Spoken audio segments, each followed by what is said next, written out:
the happy world of 5FM Radio, your adult contemporary radio station in Zambia, connecting you to the newsmakers and events that make news in the global village.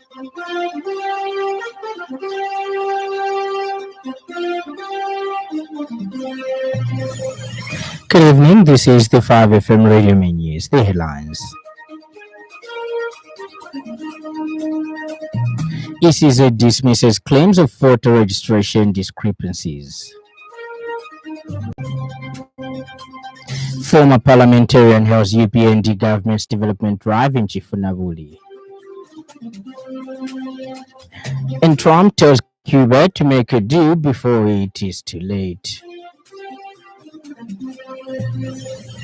This bulletin is live on our Facebook page, 5FM Radio Zambia, and live on our YouTube channel, 5FM Radio Zambia. With the details, my name is Lance Sannie. The Electoral Commission of Zambia, ECZ, has dismissed allegations of discrepancies in voter registration figures attributed to New Heritage Party President Chishala Kateka. In a statement, ECZ Chief Electoral Officer Brown Kasaro says claims suggesting excess or unexplained voters are misleading and inaccurate. Mr. Kasaro explains that the figure of 7,073,513 voters represents the current voters made up of voters registered before the election and those added through continuous registration up to February. He says the additional 1,708,405 voters were registered during the mass registration exercise conducted between October and November 2025, and these figures are provisional.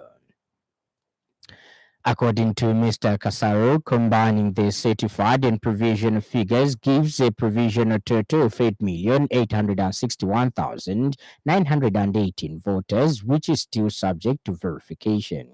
He says the Commission is currently cleaning the data by removing duplicates, deceased voters, and handling public claims and objections. Former Chifunabuli Member of Parliament Ponde Mecha has commended the UPND government for what he describes as a major transformation in development and service delivery in the district. Mr. Mecha says Chifunabuli has moved from being a neglected extension of Samfya district, where access to services was costly and development depended on limited CDF and personal sacrifices, to an era of decentralization and strong constituency empowerment. He notes that the declaration of Chifunabuli as a district in 2018 brought key services closer to the people, laying a foundation for growth. Mr. Mecha says the biggest shift has been the Constituency Development Fund, CDF, which has increased from about 1.6 million kwacha per constituency in 2021 to over 36 million in 2025 and 40 million in 2026.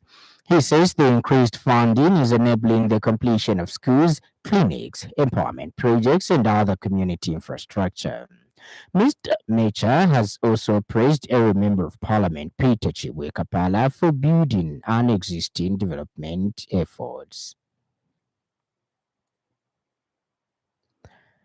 The Zambia Police Service has confirmed a fatal road traffic accident that has claimed 4 lives along the Chirundu-Kafue Road.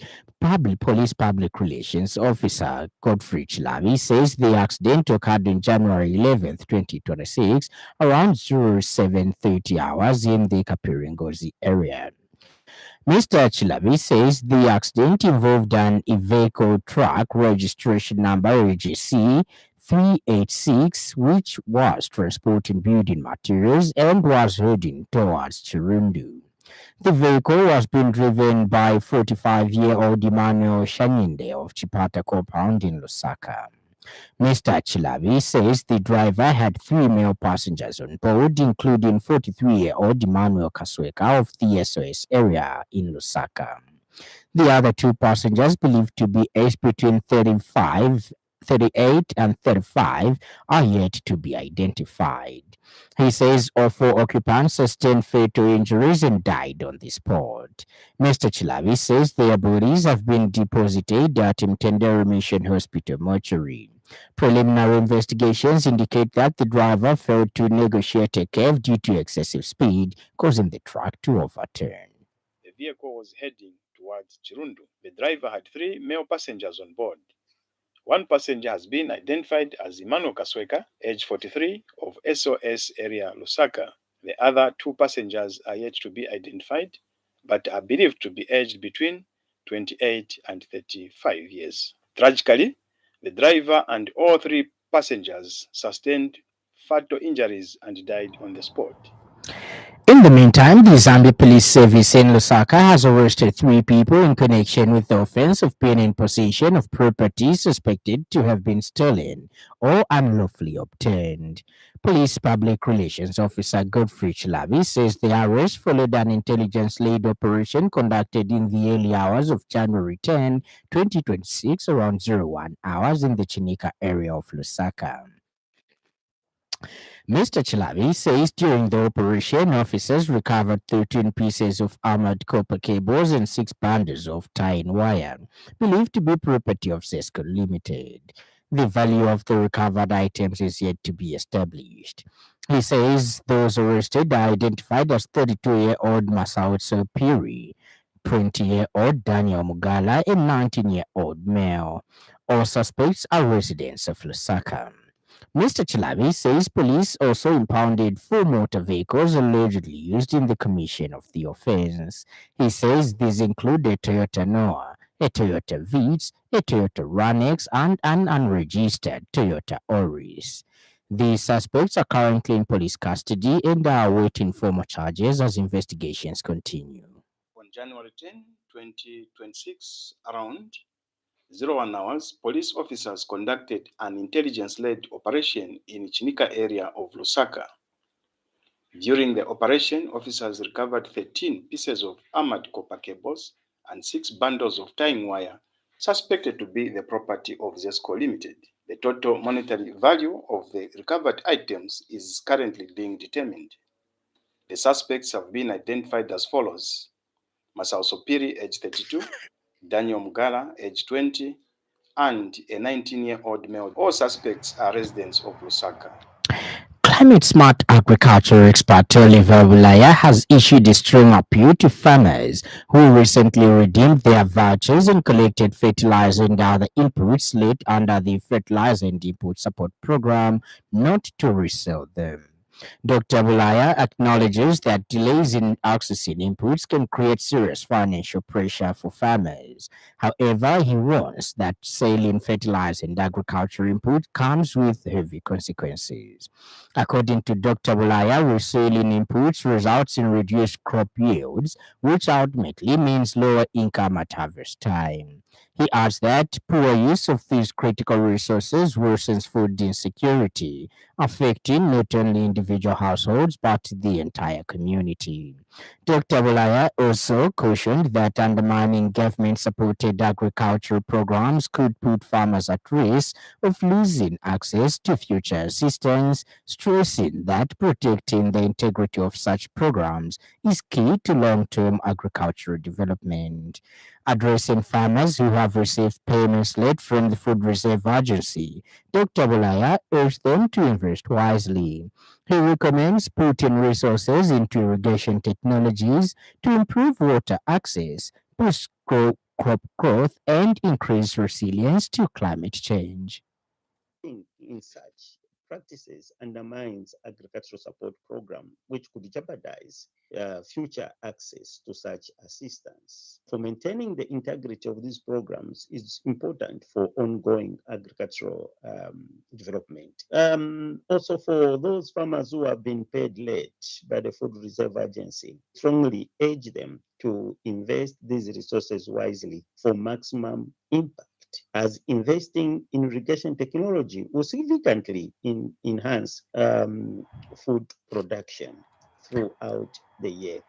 United Party for National Development UPND Justin Cabo Ward 24 aspiring councillor Eugene Numwa held a grassroots mobilization meeting on Saturday evening themed The Grassroots Shall Shine. Speaking to the party members, Mr. Numwa called for unity and focus, noting that this is an election year and warning that different messages would emerge aimed at diverting attention from what he described as the achievements of the UPND government. He emphasized that continued benefits such as the free education policy depend on the party retaining power and urged members to intensify voter mobilization efforts. Mr. Numa further appealed to supporters to ensure that Justin Kawe Ward 24 remains a stronghold of the ruling party. Meanwhile, guest of honor Jane Peary from the Office of the Secretary General encouraged grassroots members to support both Mr. Numwa and the UPND party. Tigambo kwebana wanzatu wazatipitili sote ntikondane na loyalty. Loyalty is very important. Yakuti chamine waimirira icho imirira pali chamine waimirira noti lero atawo kuno kulutubungatise ati kulitu atise waibala na walijine kuti wanakutandalira olo wanalipolo wanungwe. And in other news trending this evening,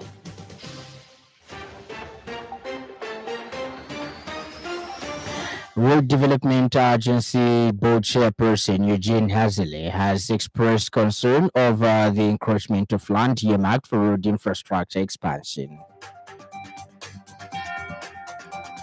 The Ministry of Health has clarified its position to media reports regarding a recall of Nestor non-infant formula due to potential contamination with a toxin.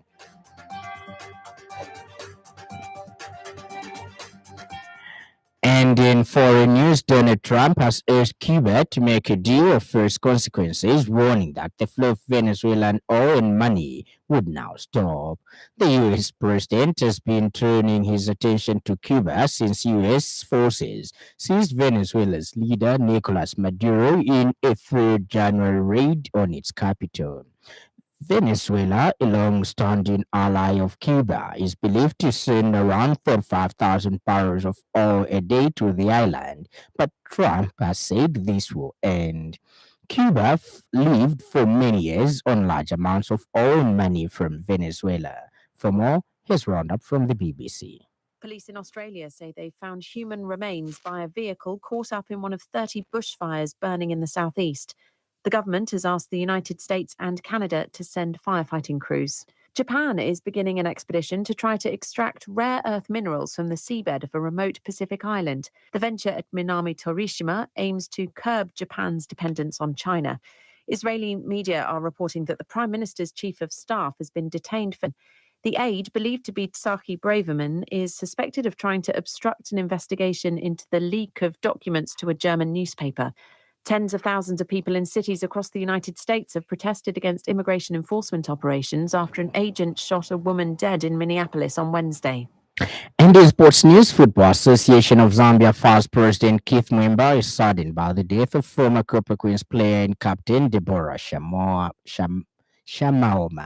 Shamaoma was part of the Copper Queens squad, then known as Shipolo Polo, that won bronze at the inaugural COSAFA Women's Championship in 2002.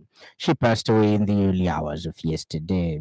Mwemba has conveyed his message of condolences to the bereaved family and the women's football fraternity. He said Shamaoma's death comes at a time when young players still need guidance from former and retired players. Mwemba described Shamaoma as a dedicated footballer and said women's football has lost a pioneer. Stand by for the report.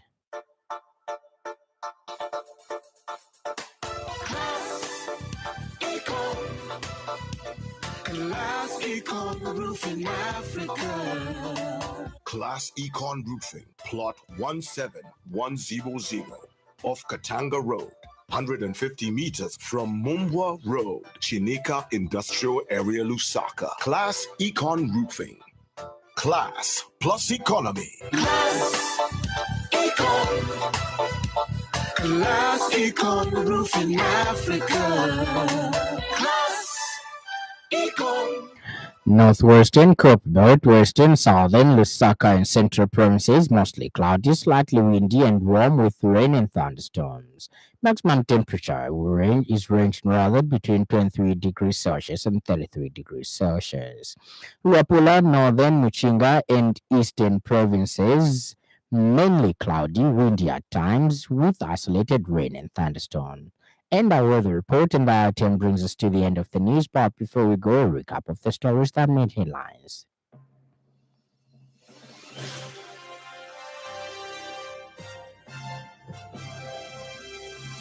The Electoral Commission of Zambia has dismissed allegations of discrepancies in voter registration figures attributed to New Heritage Party President Shalakateka. Former Chifunabuli Member of Parliament Ponde Mecha has commended the UPND government for what he describes as a major transformation in development and service delivery in the district.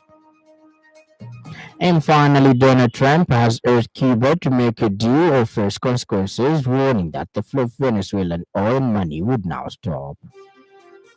For more news, follow us on Facebook, 5FM Radio Zambia, and subscribe to our YouTube channel, 5FM Radio Zambia.